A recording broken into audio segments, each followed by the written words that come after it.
po mga bayan, dito sa portion na to may bakod na. Kabilaan po yan. Yan.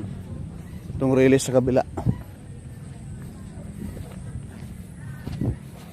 At sa likuran natin, yung mga bagon, mga old na PNR na bagon sa kabila ay binaklas na.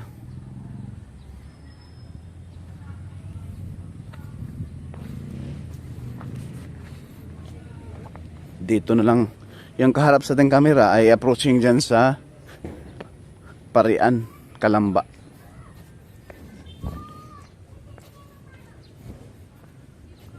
Yung basura, oh, Diyos ko po.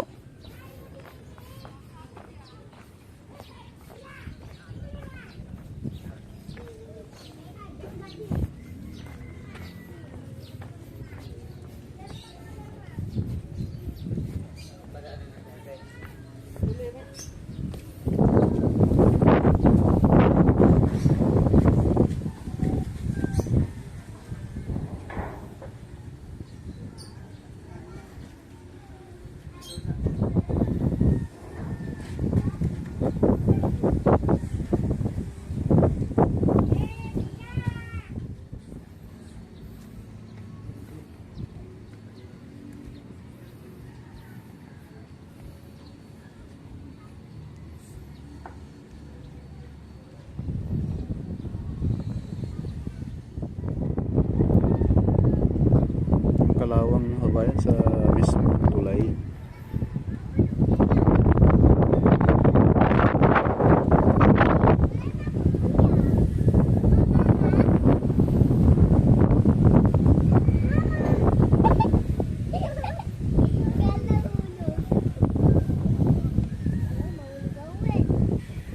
Ang taas pa lang ito.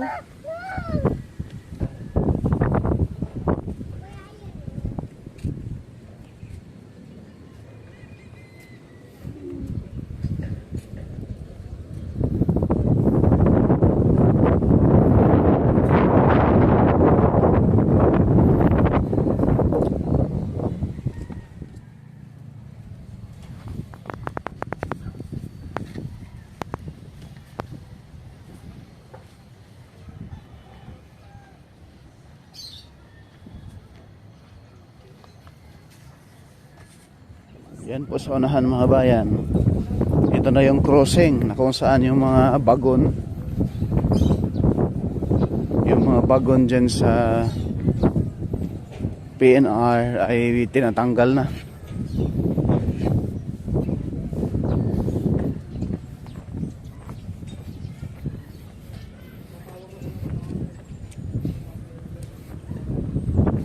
Dito may bakod na, dati wala yan. Kasi itong portion na ito, ayan ang crossing, lampas doon. May mga progress na yan. Kasi ngayon yung Calamba Station, old Calamba Station ay binabaklas na. Tinatanggal na yung mga PNR dyan na luma na nakatambak.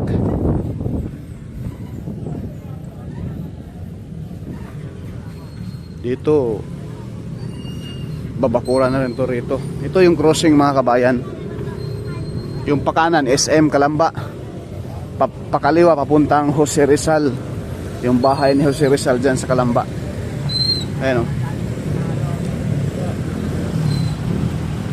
Yan, pa SM, pa SLEX. Yung Calamba Station dyan. Ito yung papuntang Jose Rizal, yung bahay ni Jose Rizal sa Calamba City mismo. Yan. Yung kaharap sa ating camera, approaching na yan dyan. Ayan na po yung Calamba Old PNR Station. Matraffic rito.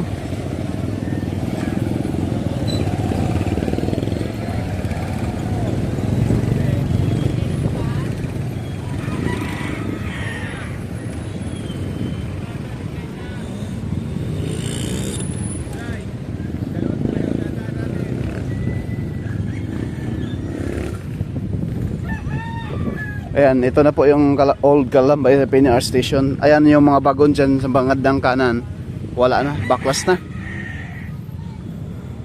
So sa ngayon mga bayan, narito tayo sa Purok 6 sa may Kabuyaw. Na kung saan, dito na po ang pole blast ang paglatag ng parapet wall dyan sa alignment ng PNR. No? Sa taas, ayan po mga bayan. No? Pole blast na po rito. Narito na po, palapit na po doon sa may area ng pamantasan ng Kabuyaw mga bayan. Yung paglatag ng parapet wall. Ang bilis ng gawa. Dati doon pa ito sa Mamatid, no? Barangay Mamatid. Ngayon dito na. Ang bilis ng gawa eh.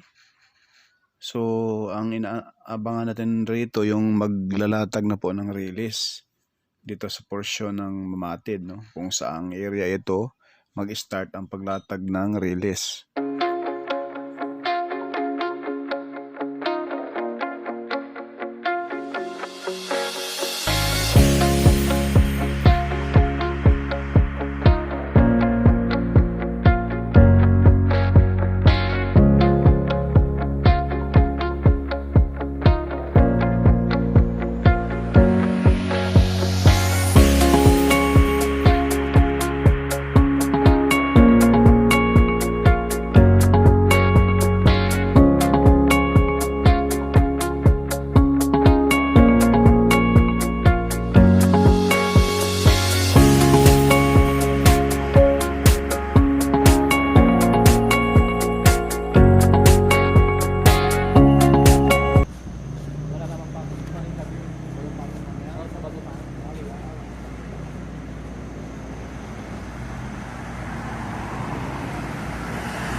Parang wala tayo. Ano ata po ba yung ilugin?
dito sa unahan mga kabayan, posibleng mahinto, no? At maabutan itong pinakaunang launching gantry rito sa area ng Kabuyaw, Kulay Dilaw. Dahil hindi pa sila makapaglatag ng segmental box girder rito sa portion ng papuntang pamantasan ng Kabuyaw mga kabayan. Dahil nahinto nga po rito dahil yung mga poste rito ay medyo nahuli sa pag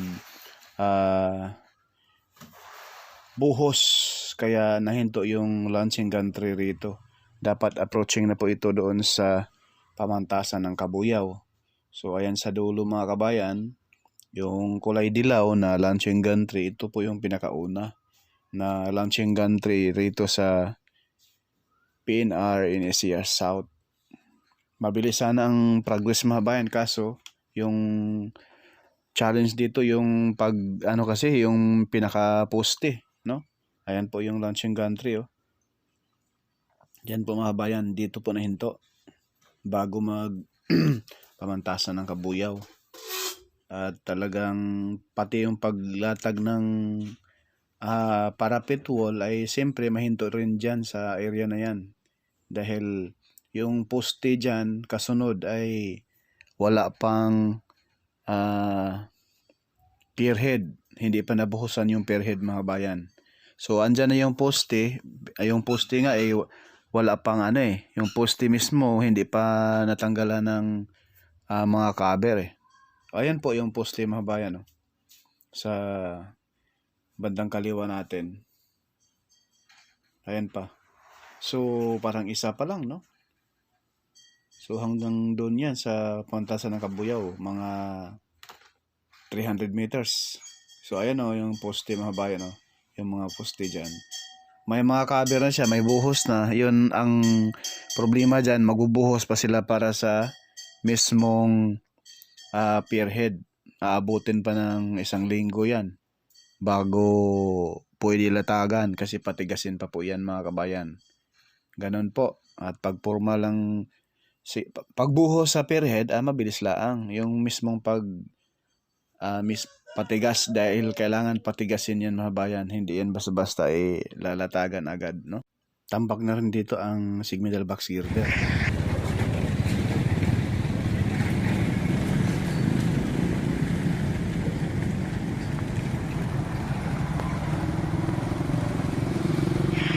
Nasilayan po natin mga bayan doon sa barangay Niyugan, Kabuyaw, ay talagang tambak na doon yung mismong segmental box girder sa tapat ng warehouse ng isang sikat na distributor ng mga sasakyan.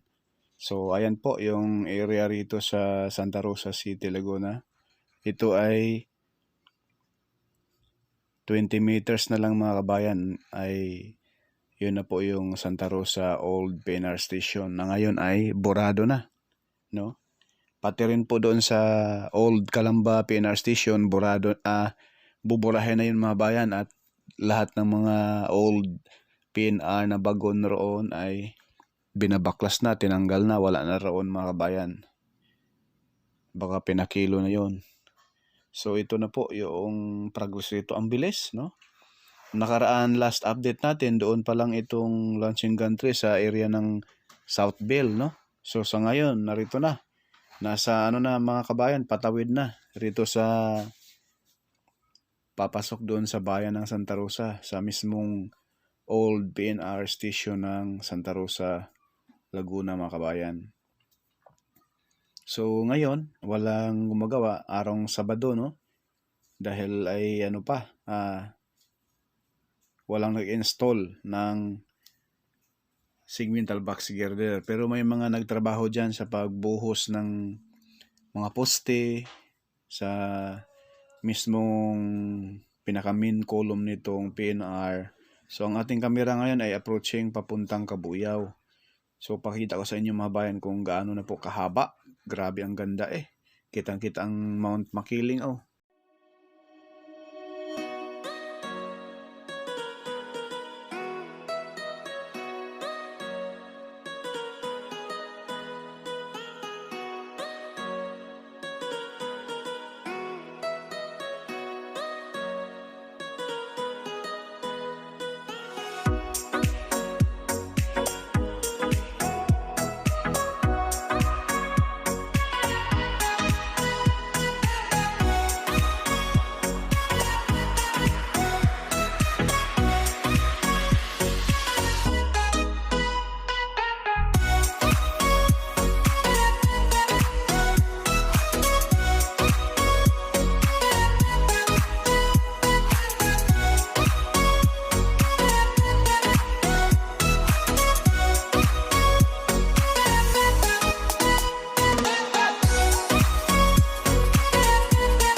yung nilagyan natin ng box mga bayan, kulay pula, yan na po yung old PNR station ng Santa Rosa, Laguna mga bayan. At sa unahan, doon po iusod yung bagong station sa tapat ng SM.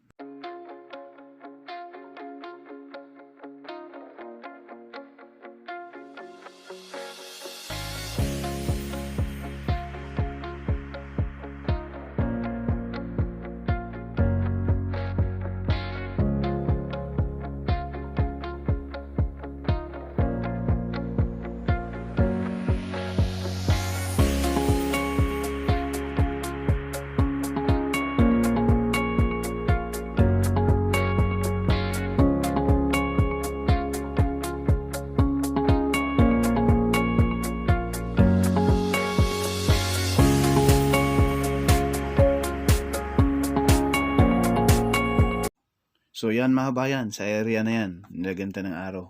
Diyan po yung dating PNR station dito po sa Santa Rosa City, Laguna. At mula rito, mga 150 meters or 100 meters, yan na po yung palayan dyan. Yan na po yung Santa Rosa Sports Complex at SM. Sa kalagitnaan, yung palayan doon ay dyan po tayo, yung new elevated PNR station ng Santa Rosa City, Laguna mga kabayan. Ayan o, kitang-kita po natin sa dulo. Yan pong nilagyan natin ng bilog mga kabayan dyan po sa portion na yan. Yan po, kalagitnaan ng SM at Santa Rosa Sports Complex. So yan lang po muna mga kabayan yung ating latest update ngayong araw Sabado, January 3, 2026. Porka Studio hindi man sikat pero nag-aabot ng balitang tapat. Paki-like, share, and follow and subscribe po. Maraming salamat. God bless.